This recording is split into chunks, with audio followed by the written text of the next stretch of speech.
Hi, I'm David Sloan. I'm a professor in the Price School in the Department of Urban Planning and Spatial Analysis.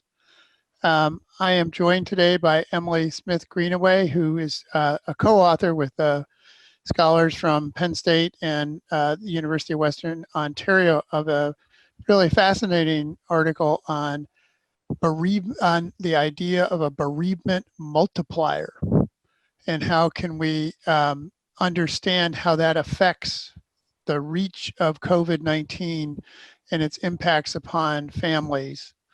Emily, welcome to USC Price Talks. Thank you so much, David, for having me. I am very pleased to be here. As you know, we've talked about this. I've been working on issues of mourning and commemoration for many years. And reading your paper and seeing the USC article was really, really a welcome sight to see that the colleagues are working on these kinds of issues. My first question is, how did you get involved in this research project?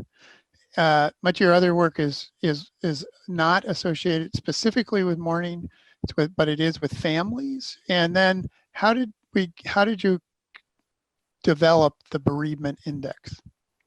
Yeah, so thanks for that question. So a lot of my work has focused on infant and child mortality, mostly in sub-Saharan Africa. But increasingly, I'm thinking a lot about the perspective from a mother's vantage point of this experience of losing children prematurely. So a lot of my work is trying to use formal demographic methods to better demonstrate how mortality conditions do reflect in terms of a bereavement toll on salient others in the population that bear witness to these mortality conditions.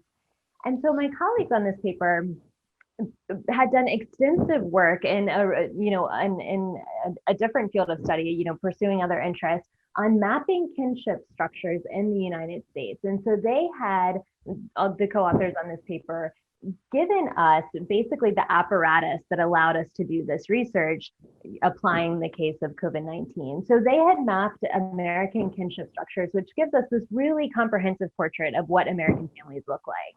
And with those data, what we could do is just use micro simulations to say, okay, what happens under various scenarios with COVID-19 to American families when we see this mortality shock happen in a population. And so what we were doing very early on in this research was really trying to get a sense of, projections to make a case of, if we let this pandemic go and infect 20% of Americans, 40% of Americans, 60% of Americans, what would be the consequences of that? How would we collectively experience that as a population? But then what we did, David, is actually kind of realize how useful it is to take a step back and not try to focus on these big projections, but just to say simply, what is the ratio of one COVID-19 death to its effects on families? And in doing so, and seeing, we simulated a number of different scenarios using infection case fatality rates that were coming out of China and out of Italy specifically. And we said, with these different scenarios, can we just find out, what is the average number of family members that lose a kin relation per each death? And this becomes a very nifty tool because what we can do is then, in the midst of an ongoing crisis, really track the rising bereavement burden in lockstep fashion with the rising death toll. Yeah, we're now over 200,000, 205,000 deaths. And as you suggest, that has a multiplier of around 9 for just simply the family, the kinship, right? That's right. And, it's also an important point to make here is that we're focusing on, close kin relations. We're focusing specifically the data that Ashton and colleagues have generated only map kinship networks in terms of grandparents, parents, siblings, spouses, and children. So we can't speak to the many people who have lost aunts or uncles or cousins or more distant relations. But it's, and in writing this article, we had to continuously revise the examples that we were providing, right? Because we kept seeing the death toll increase, in a way that was unfathomable for us as researchers who are paying very close mind to this. So certainly, I mean, just the weight of this crisis is weighing so heavily on American families in a way that, tracking the death toll alone cannot tell us. And I think that's the most important part I took from the article was this idea that we get all these numbers, 1 million in the world, 200, over 2,000 in the US, whatever, 18,000 in California. And in some sense that's supposed to define, but what I really liked about what you were doing with this mathematical model was saying, this isn't about math. Right, exactly. How is right that we as demographers, we love to enumerate deaths. I mean, that's like our bread and butter. But what we very rarely recognize is that salient others experience these events too. Individuals die, but other people experience these deaths in a very meaningful way that have social, economic, psychological consequences. So certainly we're, trying to provide a better estimate of just how far this crisis really is reverberating across American families. I'm curious. I have a lot of questions, but I'm curious because you've done a lot of work in Asia and Africa. Do you think it would echo more there than here or less? I mean, you don't have the data. I'm not asking you to make a prediction. I'm just curious because you've done a bunch of work over there. Certainly, kinship networks are very different across the globe, right? Yeah. The fertility rates and mortality rates combine to create situations where families just are structured in immensely diverse ways. So we've actually had a lot of interest from international colleagues in terms of like, can we, how can we do this in our country, right, of interest? And certainly you need a different data set, right? You need to map kinship structures in that population.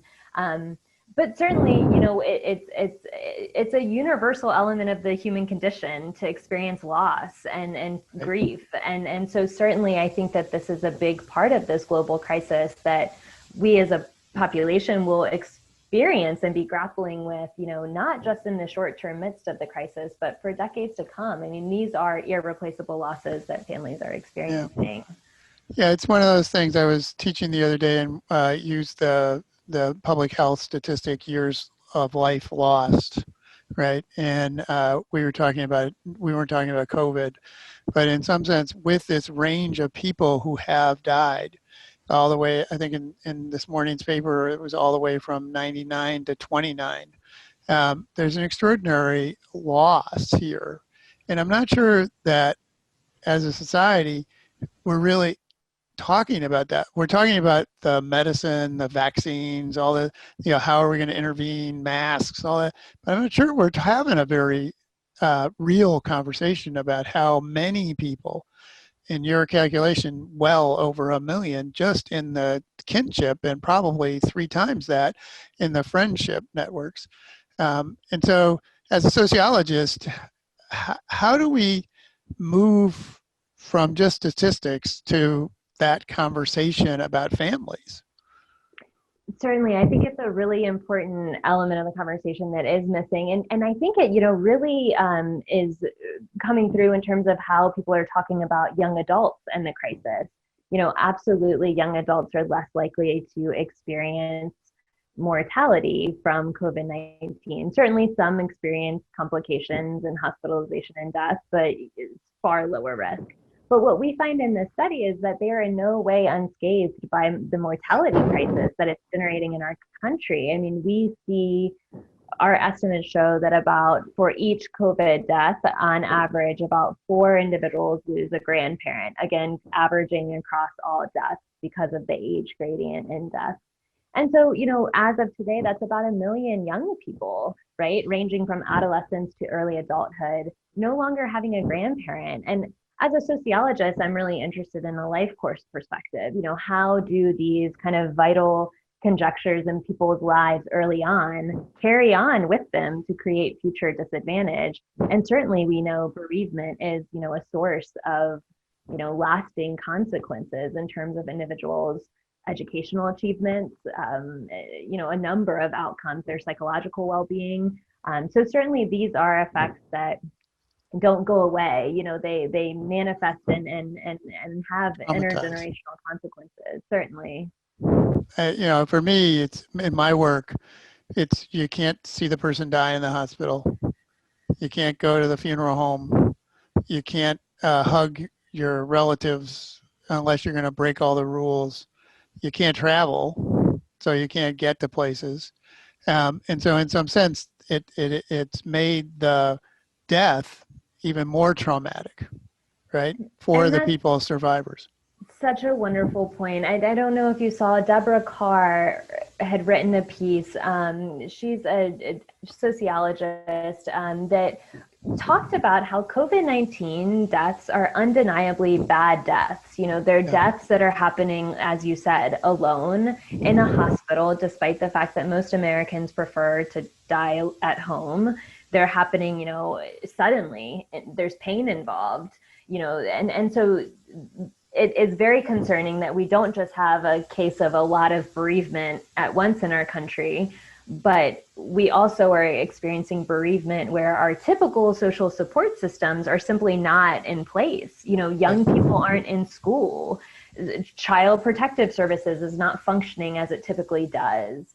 Mental health appointments are being done by telehealth. So, and then, as you said, and you know this work much more than I do, but memorialization and our post-mortem rituals are just different now because of the ongoing public health crisis. So, and then of course we have the economic implications of this, and Of so course. it is a very complex social problem, and one that will have long-term consequences for our population. For me, the interesting thing for me, I'm old enough to have lived through the middle of the AIDS epidemic. And there was lots of the same kind of politics and others um, around that about who dies and is it this group and is it that group and it's not me. I'm not, it's not me. The interesting thing about the pandemic is we've seen some of that. We've seen, that this is not going to happen to me and I shouldn't be restricted because it's not going to happen to me. But in some sense, if your statistics are correct, there's not a lot of people out there, or let's put it more positive, there's a growing number of people who have been touched by this pandemic in the United States in a sad and tragic way. And you wonder how that will eventually affect populations and politics.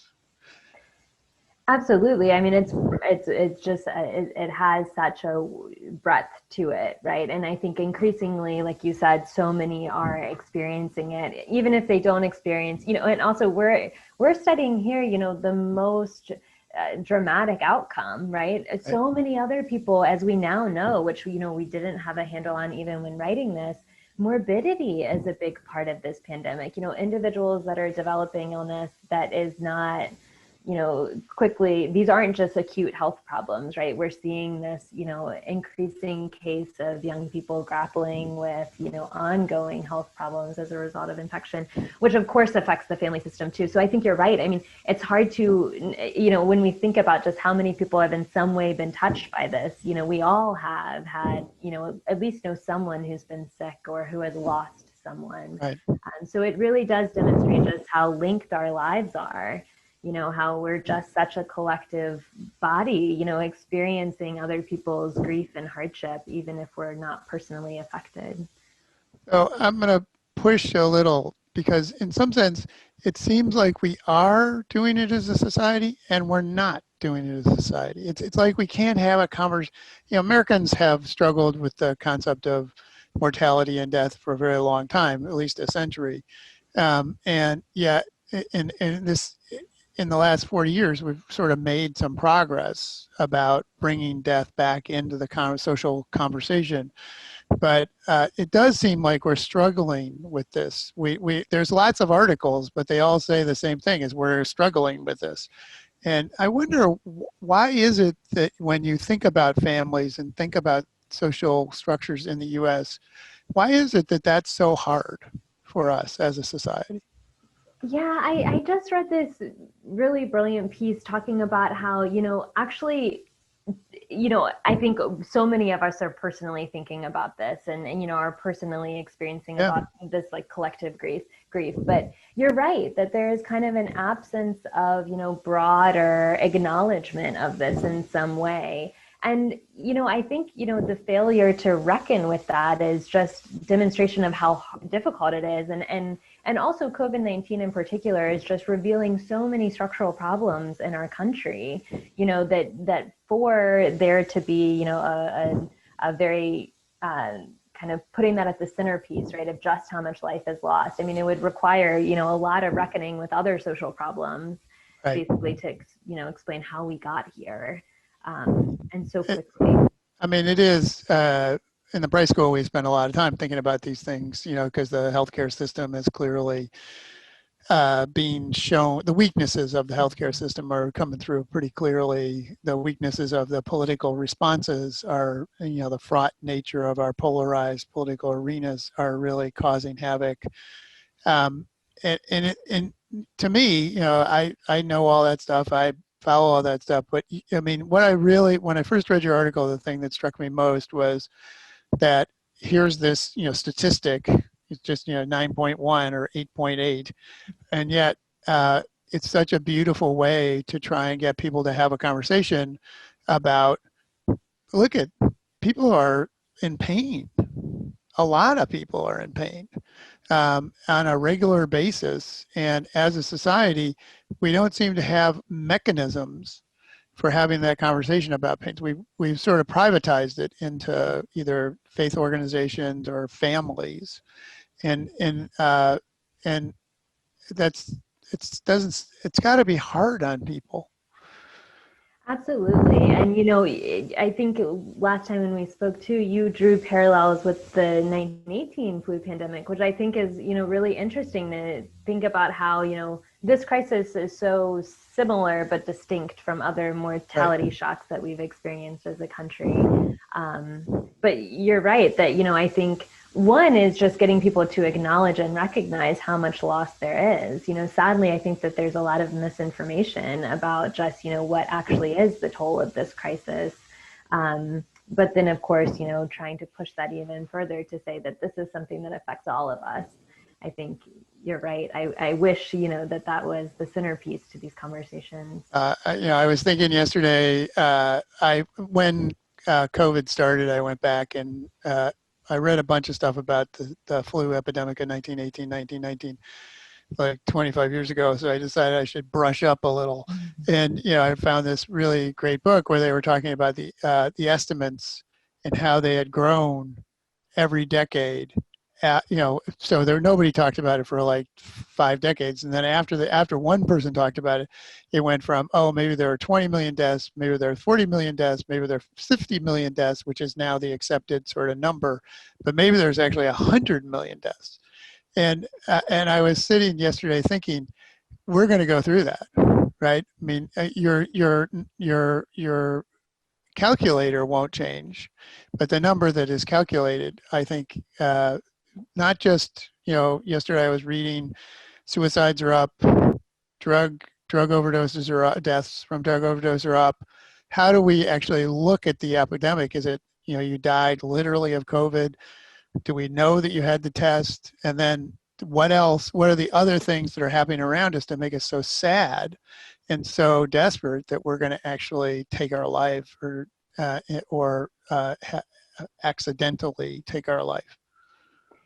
Yeah, and tragically, I mean, COVID is happening at this kind of unprecedented time in American history where we have seen, slight losses in life expectancy in our Right. country because of the opioid crisis and overdoses more broadly and suicidal deaths, specifically among non-Hispanic white Americans. But, you know, this idea of deaths by despair, right? We're seeing, that this crisis is coming at a pretty dark moment in American history in terms of adult health. And so certainly, as you said so nicely, I mean, this will manifest itself in other crises, in other sorts of mortality events that aren't particularly directly related to the And virus. I mean, one of the things you say at the end of the article is, how could we use this with other causes of death, right? And I was wondering, have you begun to think about which ones you might want to look at first, or Yeah, we have. The opioid crisis in particular is one that we're really interested in expanding this potentially further. Because that too, is affecting a lot of younger adults, right? The age gradient in that crisis is more middle-aged adults. So you can imagine that, in some ways, the bereavement multiplier to that crisis would be different. But we think that there's a lot of, potential for this approach, and this, way to look at crises will teach us a lot about, other aspects. I mean, you could think about gun violence, you could think about, kind of any cause of death that you really want to understand, how is it reflecting in American families?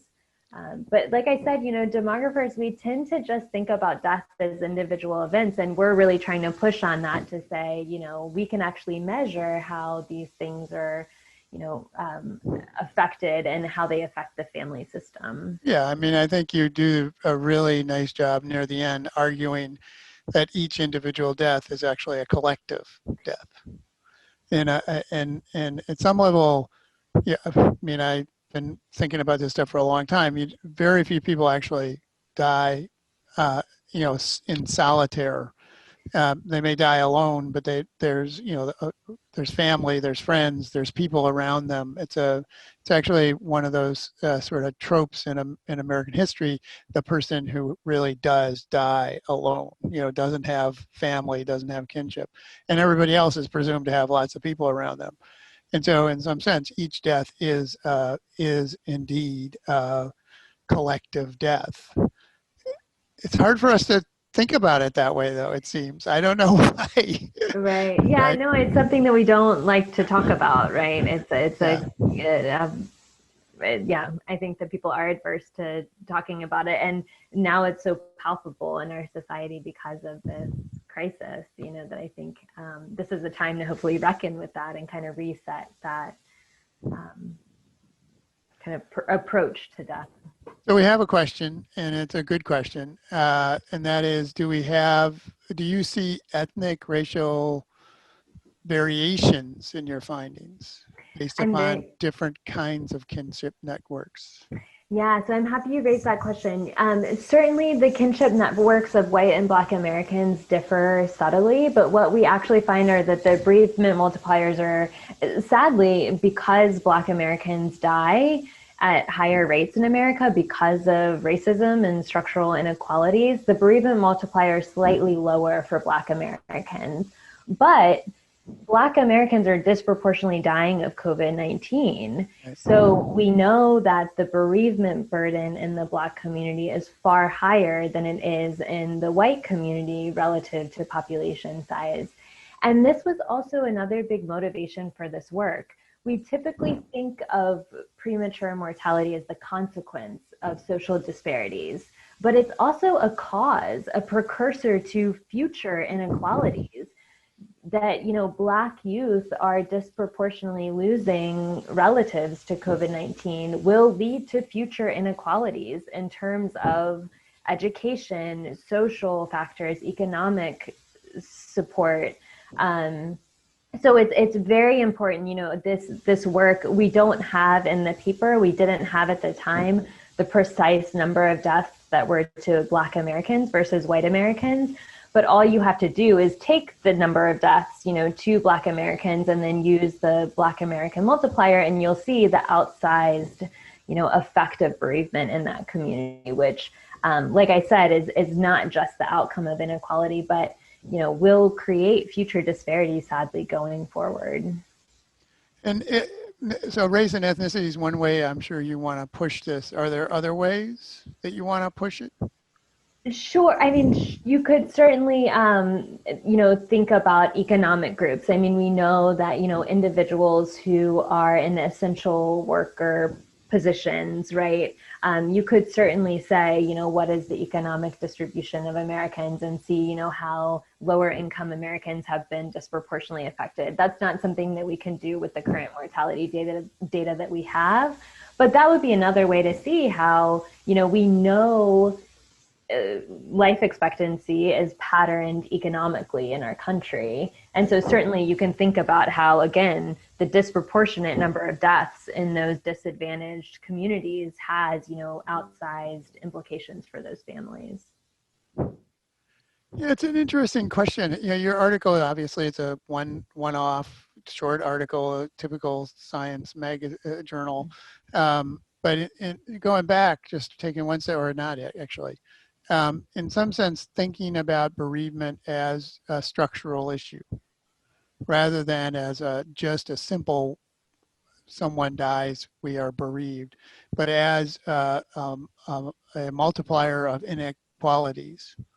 Uh, Inherited wealth, ability to go to college, homes that may disappear if someone passes away, and it's not directly willed to you. All these things have to play a role in how you imagine what's happening with this bereavement index, and um, it must be difficult because you don't have rich enough data at some level to fulfill them.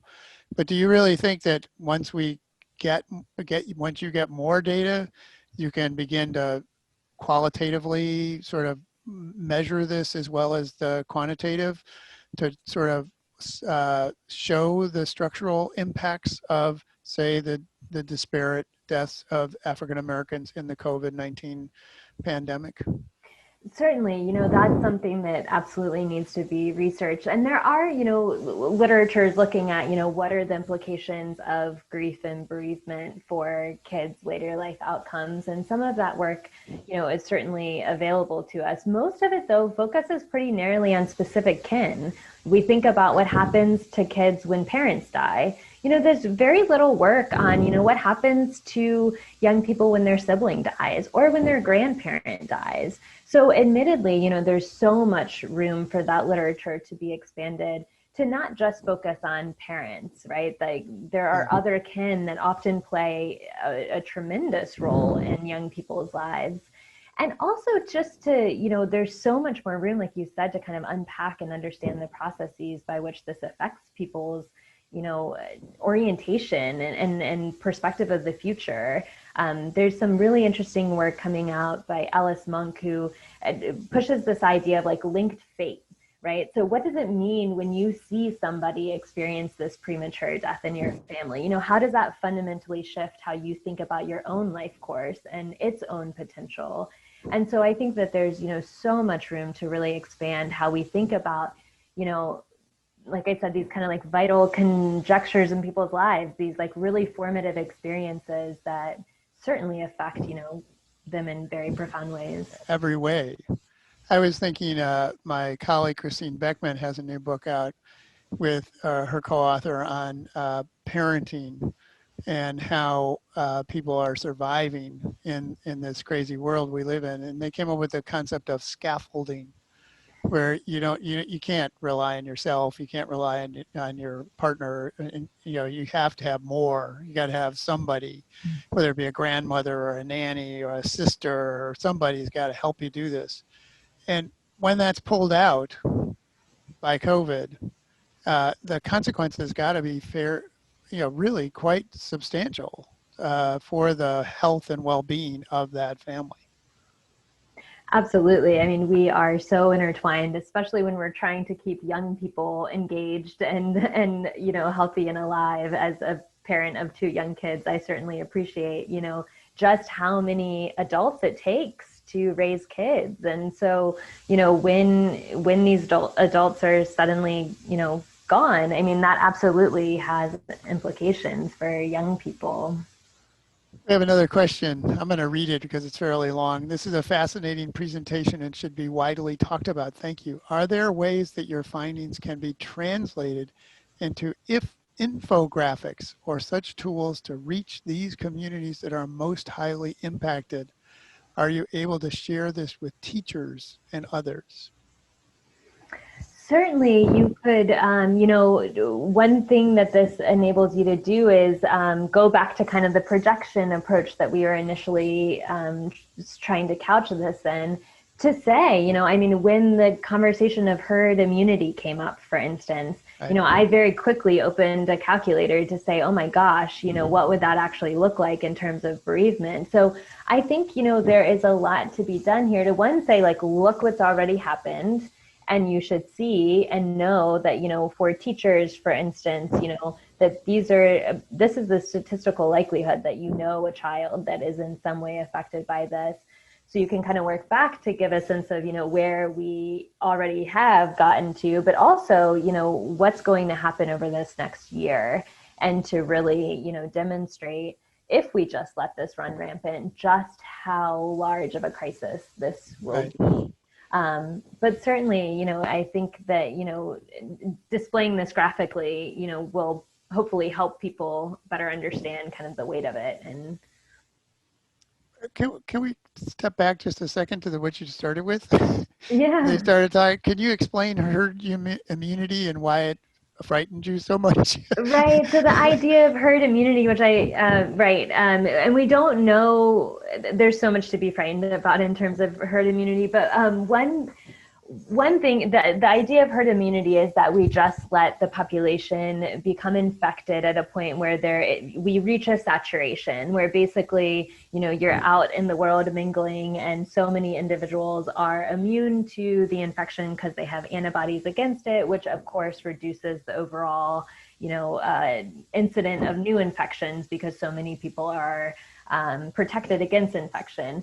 But of course, herd immunity estimates, one concern is we actually don't know, what.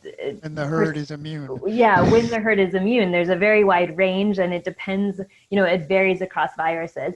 And we also don't have a clear understanding that individuals actually remain immune, right? There have been new infections, which of course complicates herd immunity. But so there's lots of, problems with that idea.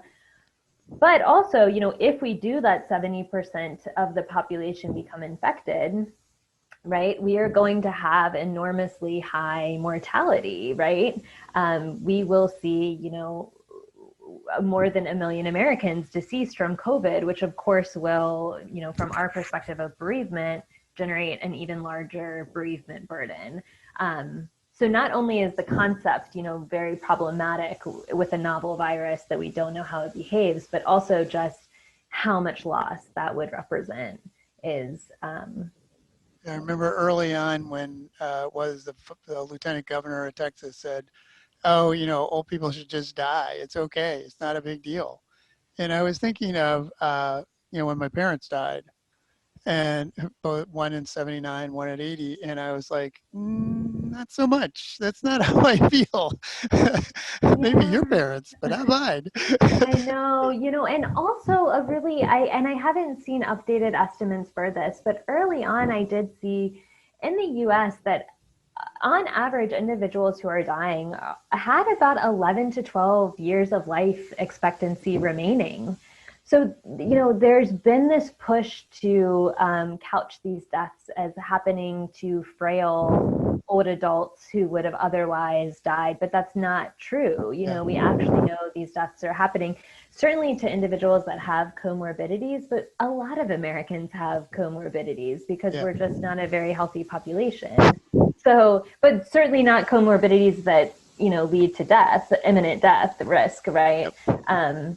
So yeah, I mean, so much life is lost with each death. If you were to calculate how many collective years of life people would have been able to live had they not been affected by this, and like you said, I mean, the presumption, like the devaluing of older life is just so appalling.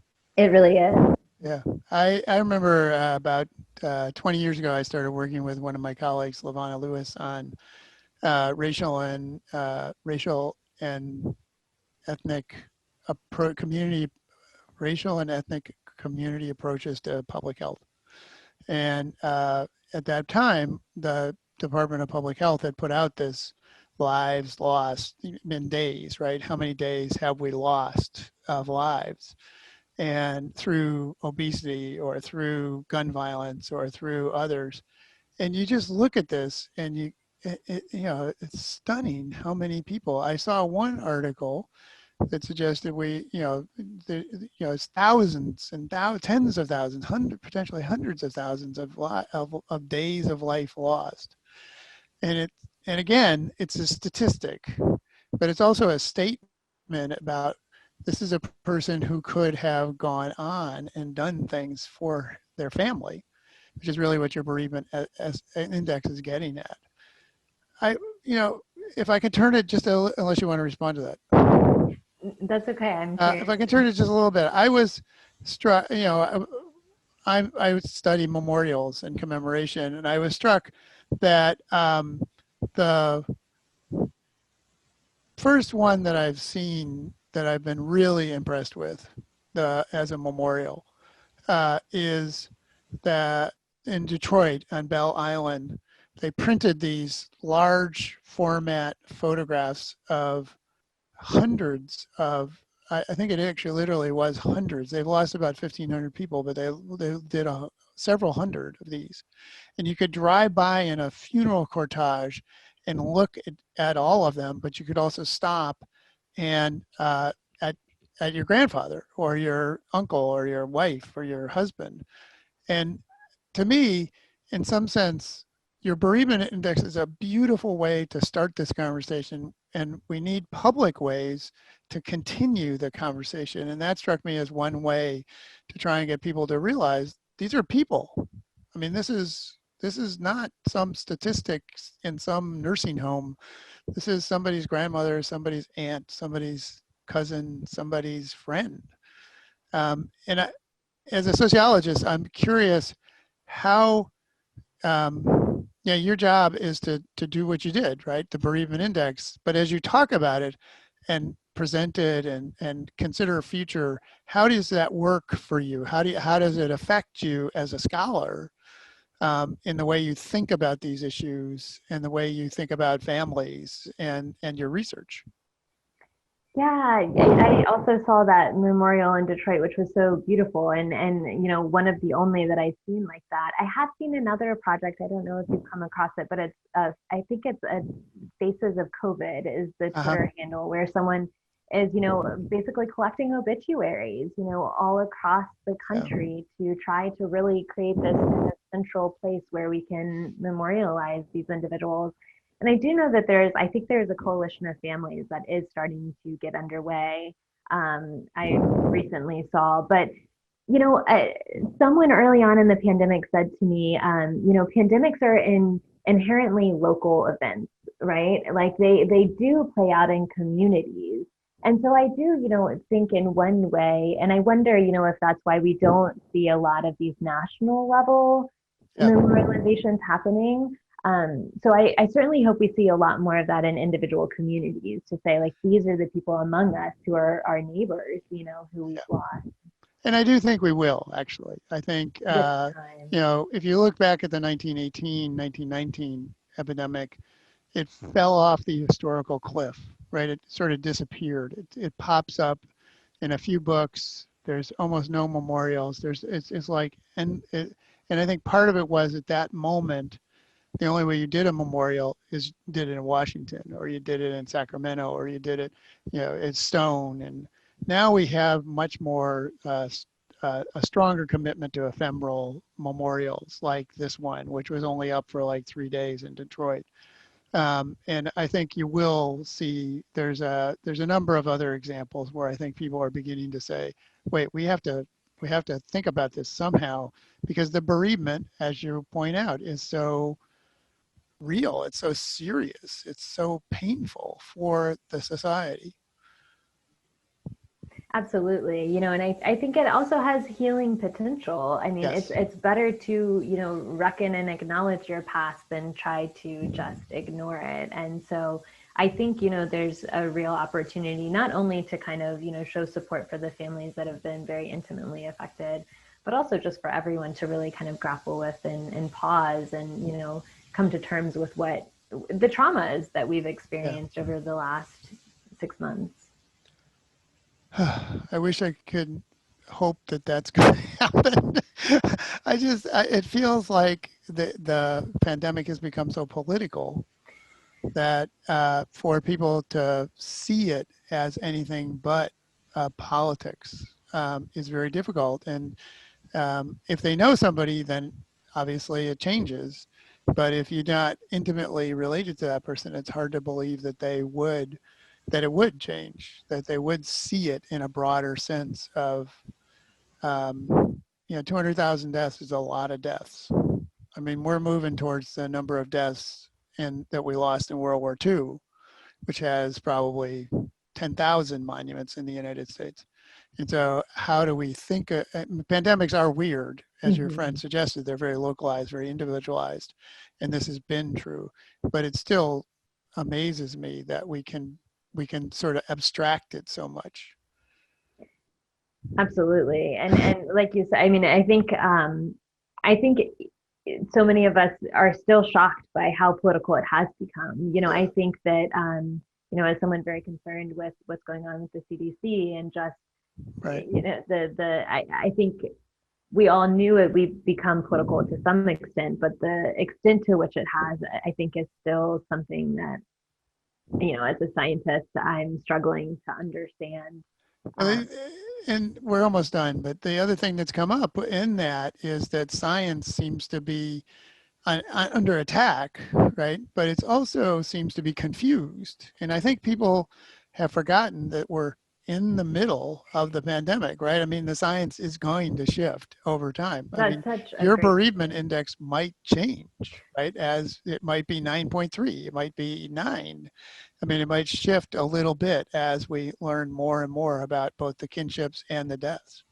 That's such a wonderful point, right? That, yeah, to remind people that we scientists are okay with being wrong and correcting themselves and moving on and saying, no, that is science, right? To progress knowledge. So I agree that that's something that, has been viewed as somehow a weakness of science rather than, actually the nature of the scientific process. Yeah, it's incredibly frustrating to watch.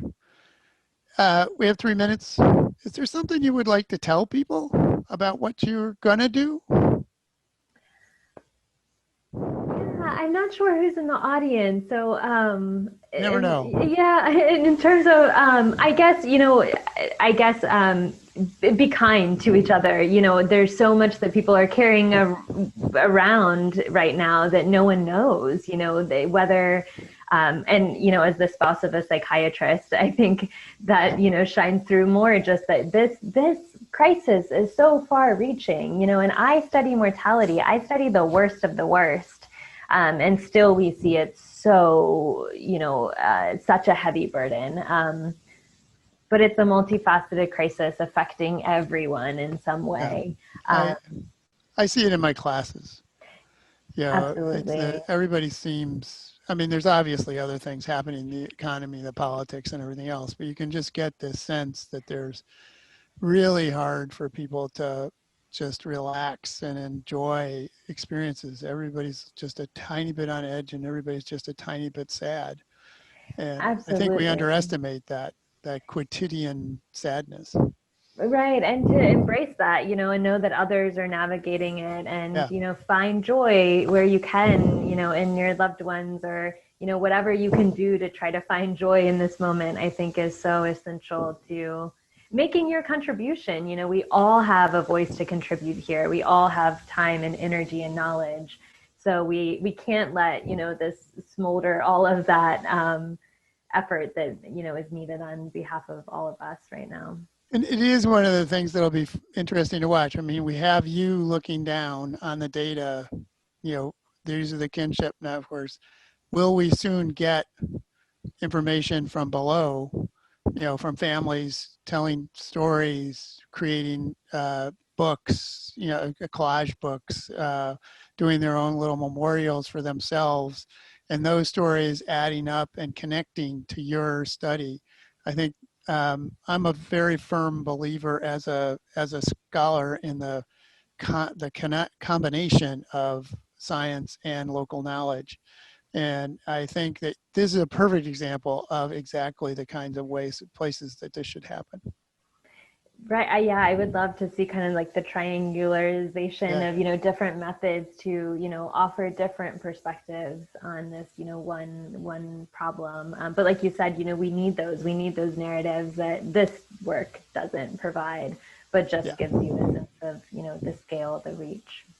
Well, Emily, thank you very much for taking the time out and talking to us. It's as I said, I found your article delightful, and I hadn't met you before, and now I've met you, and I hope we can stay in touch and do some talking more about all this stuff as we move forward as USC faculty.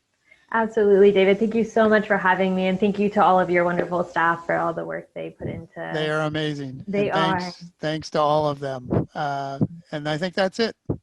Thank you for listening. great. Well, we'll be in touch. Thank you so much to everyone who attended.